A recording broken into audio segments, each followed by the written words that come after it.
Hello दोस्तों, welcome back to the channel doctor Kamal vlogs. और आज का जो टॉपिक होने वाला है काफ़ी ज़्यादा इम्पोर्टेंट और इंटरेस्टिंग एज़ यूजुअल जैसे टॉपिक होते हैं इम्पोर्टेंट। आपको आई होप जो भी हम वीडियोस बना रहे हैं काफ़ी अच्छी लग रही होंगी। और जैसा कि आप सब जानते हैं कि अपना Shri Shyam dental hospital Sasoli government school के पास है, तो कई लोग वीडियोस देख के भी आ रहे हैं, मुझे अच्छा लग रहा है। और ऐसे ही प्यार बनाए रखें। तो सबसे पहले तो आपको क्या करना है कि चैनल को जो है सब्सक्राइब कर देना है, बेल आइकन दबाना ना भूलें ताकि जो भी नोटिफिकेशन है वीडियोस की वो टाइम टाइम पे आपको मिलती रहे।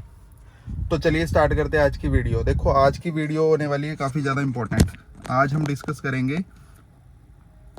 फिलिंग के 1 या 2 दिन बाद, फिलिंग कराने के 1 या 2 दिन बाद या 6 महीने बाद पेन स्टार्ट हो जाता है। तो वो क्यों होता है? ठीक है, एग्रेसिवली पेन स्टार्ट हो जाता है। फिलिंग भी करा ली है, पैसे भी खर्च हो गए, बट फिर भी पेन है। तो ये क्यों है? ठीक है, तो 6 महीने बाद या 1 या 2 दिन बाद, 2-3 दिन बाद ही स्टार्ट हो जाता है, या हफ्ते 10 दिन बाद स्टार्ट हो जाता है। भाई इतना 500-700 रुपये भी लगा दिए बट फिर भी पेन है। तो यही कुछ कारण है जिसके बारे में डिस्कस करेंगे और उसका ट्रीटमेंट डिस्कस करेंगे इस वीडियो में। तो वीडियो काफ़ी ज़्यादा इंटरेस्टिंग होने वाली है, तो लास्ट तक जरूर देखें। तो चलिए स्टार्ट करते हैं आज की वीडियो। देखो, फिलिंग जो होती है, फिलिंग अलग अलग तरह से होती है। आपको पता है, amalgam restoration, glass ionomer cement, GIC restoration, और जो भी हमारी कॉम्पोजिट रेस्टोरेशन है, अलग अलग रेस्टोरेशन है, अलग अलग कंडीशंस के अकॉर्डिंग जिस तरह का आपका ट्रीटमेंट, आपका जो दांत है उसमें दिया जाएगा, उस हिसाब से आपकी फिलिंग कर दी जाएगी। तो देखो, जब हम फिलिंग करते हैं तो उसके बाद हमें एक चीज़ ध्यान में रखनी होती है कि कई बार क्या होता है, वो 2 या 3 दिन बाद फिलिंग निकल जाती है। फिलिंग निकलना, उसकी वजह से भी पेन स्टार्ट हो जाता है, क्योंकि वो जगह खाली हो जाती है, फूड लॉजमेंट होता है, तो धीरे धीरे उसमें खाना फंसने की वजह से इन्फेक्शन बढ़ जाता है और पेन स्टार्ट हो जाता है। सबसे पहला कारण तो यही है कि फिलिंग निकलना। ठीक है, सेकंड चीज़ क्या होती है कि या फिर उसमें हाई पॉइंट है, कोई भी फिलिंग में हाई पॉइंट रह जाता है, तो उसको जब हम च्यू करते हैं, हाई पॉइंट मतलब थोड़ा सा उठा हुआ जो सीमेंट है वो रह जाता है। ठीक है, उसकी वजह से भी क्या होता है, जब हम च्यू करते हैं, ऊपर वाला दांत नीचे वाले पे टच करते हैं तो उस फिलिंग पे लगता है, तो वो डिसलॉज हो जाती है। जब उस पर प्रेशर लगता है तो उस पर, क्योंकि वो कनेक्टेड होता है पूरी ऑल फिलिंग में नीचे तक, तो जब उस पर लगता है तो वो डिसलॉजमेंट हो जाती है उस फिलिंग की पूरी प्रॉपर। उसकी वजह से भी एक तरह से कई बार पेन स्टार्ट हो जाता है। कई बार वो जिंजाइवा के बीच में चला जाता है, उससे इन्फेक्शन हो जाता है, पेन स्टार्ट हो जाता है। थर्ड चीज़ क्या है कि कई बार क्या होता है, बॉर्डर पर डेंटिन और पल्प के बॉर्डर पर बिल्कुल बिल्कुल बारीक सा एक बॉर्डर रहता है, वहाँ तक फीलिंग हो रखी होती है। बट क्या होता है, किसी कारण, ठीक है, इन्फेक्शन के कारण या फिर बैड ओरल हैबिट्स हमारी जो है उसके कारण, वो क्या होता है, बॉर्डर से इन्फेक्शन जो है थोड़ा सा फिलिंग के बाद वो नीचे चला जाता है। ठीक है, कई बार थोड़ा सा इन्फेक्शन रह जाता है, पूरा क्लियर नहीं करते कई बार डेंटिस्ट। ठीक है, डेंटिस्ट तो नहीं मैं बोलूँगा, जो भी क्वैक्स होते हैं, ठीक है, जिनके पास डिग्रीज नहीं है, वो क्या करते हैं कि वो बस ऊपर ऊपर से साफ करते हैं, क्योंकि उनको एनाटॉमी नहीं पता, वो तो काम सीख के बैठ चुके हैं, तो उनको एनाटॉमी नहीं पता, वो दांत का आपका नाश ही मारेंगे और कुछ नहीं करेंगे। ठीक है, तो ये चीज़ है, हमारे पास काफ़ी पेशेंट्स आते हैं जो क्वैक्स से ट्रीटमेंट करवा के आते हैं। ठीक है, तो यही है, जो डिग्री होल्डर्स हैं उनसे ही आप ट्रीटमेंट कराएं। प्रॉपर आपका जो ट्रीटमेंट है वो होगा, आपको साल 6 महीने में दिक्कत नहीं होगी। और एक तरह से कई बार क्या होता है कि ऐसा वो ट्रीटमेंट कर देते हैं जिससे आपको नुकसान बहुत ही ज़्यादा हो जाता है। तो क्वैक से बचें, बस यही चीज़ बोलना चाहूँगा। तो बॉर्डर पे होती है जब केरीज जो वो होती है, क्या नाम, फिलिंग, तो उसके बाद क्या होता है, वो पल्प इन्वॉल्वमेंट हो जाती है। बस जब पल्प इन्वॉल्वमेंट हो गया तो पेन स्टार्ट हो गया, ठंडा गर्म लगना स्टार्ट हो गया, तो उसमें क्या, आरसीटी रूट कैनाल ट्रीटमेंट ही कराना पड़ता है। अब देखो, कई कंडीशंस ऐसी होती हैं जैसे कि कोई सिस्ट है, कोई पेरियापाइकल अब्सेस है। कई बार क्या होता है, एक्सरे नहीं किया पेशेंट का, ठीक है, एक्सरे पेशेंट नहीं करवाना चाहता, तो क्या होता है, पेरियापाइकली कोई इन्फेक्शन हो रखा है। ठीक है, ऊपर भी केरीज हैं, पेरियापाइकली भी काफ़ी केरीज हैं। केरीज हमने ऊपर से तो साफ़ कर दी, बट पेरियापाइकली वो केरीज वहीं पे हैं। तो उसमें क्या होगा कि पेरियापाइकली तो रहेगी, केरीज हमने साफ़ कर दी, 3 दिन की दवाई दे दी, 3-4 दिन बाद दवाई खाई, दवाई के कारण उसको पेन नहीं हुआ। बट जैसे ही दवाई तो बंद करोगे, सारी उम्र दवाई तो खानी नहीं। ठीक है, दवाई जैसे ही बंद करी आपने, तो पेरियापाइकली सिस्ट तो है वो एकदम तो ठीक होती नहीं, 10-15 दिन सिस्ट को पेरियापाइकल एब्सेस को ठीक होने में लगता है।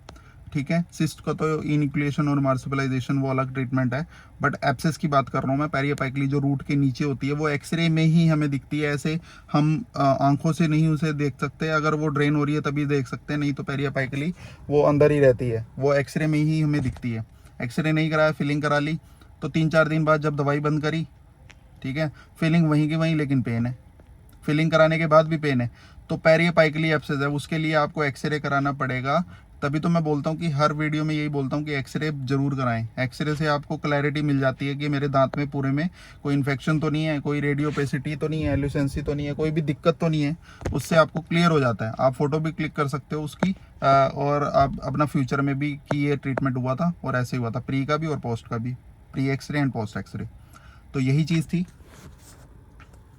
अब जैसे ही हमने उसका पेरियोपाइकली एब्सेस हमें दिखती है, तो उसके बाद उसका जो भी ट्रीटमेंट है, मेडिकल मैनेजमेंट चलती है, ठीक है। उसके बाद कंजर्वेटिवली उसको ट्रीट करते हैं, सर्जिकली नहीं करते जब तक वो अगर मेडिसिन से ठीक होता है, ठीक है, नहीं तो फिर सर्जरी पे जाते हैं हम, नहीं तो ऐसे सर्जरी पे नहीं जाते, ठीक है। तो वो हफ्ते 10 दिन की वो दवाई देंगे। उसके बाद आपकी जो रूट कैनाल अगर करनी पड़े तो करेंगे, नहीं तो फिर वो ऐसे ही ट्रीटमेंट उसका हो जाएगा, ठीक है। तो ये कुछ कारण थे। आप देखो, फिलिंग में एक चीज़ और मैं आपको बताऊं कि आप डिसाइडिंग फैक्टर ना बने, ठीक है। डॉक्टर को डिसाइड करने दें। कई बार वो पेशेंट ये बोलता है मेरे को तो वही वाली फीलिंग चाहिए, ठीक है। वो ट्रीटमेंट जो है वो डॉक्टर को ज़्यादा अच्छे से पता है कि क्या ट्रीटमेंट आपका करना है, ठीक है। तो अब डेंटल फिलिंग्स में भी आपकी क्वालिटीज़ हैं, क्वालिटीज़ पे डिपेंड करता है कि किस तरह की आपकी फिलिंग है। जिस हिसाब से आप पैसा खर्चोगे उस हिसाब से आपकी फिलिंग कर दी जाएगी, ठीक है। बस मैं यही कहना चाहूँगा कि कोएक्स से मत कराएं, कोएक्स से बचें, ज़्यादा से ज़्यादा कोएक्स से बचें, ताकि जो भी आपका ट्रीटमेंट है वो प्रॉपर, जो आपका लाइन ऑफ ट्रीटमेंट है वो प्रॉपर मैनेज हो सके और आपको आगे फ्यूचर में कोई दिक्कत ना हो। अब यही चीज़, अब इस वीडियो में मैंने आपको यही चीज़ बताई है कि आप प्रॉपर एक्सरेज के बाद अपना जो फीलिंग है वो कराएं, उस और हाई पॉइंट्स ना हो, ठीक है। अपनी एक चीज़ का ध्यान रखें कि जो ओरल हैबिट्स हैं वो फिलिंग कराने के बाद अच्छे से अपना ध्यान रखें, ठीक है। प्रॉपर माउथ वॉश करें, ठीक है। और अच्छे जो टूथपेस्ट हैं उससे आप ब्रश करें, अल्ट्रा सॉफ्ट ब्रश से आप ब्रशिंग करें, ठीक है।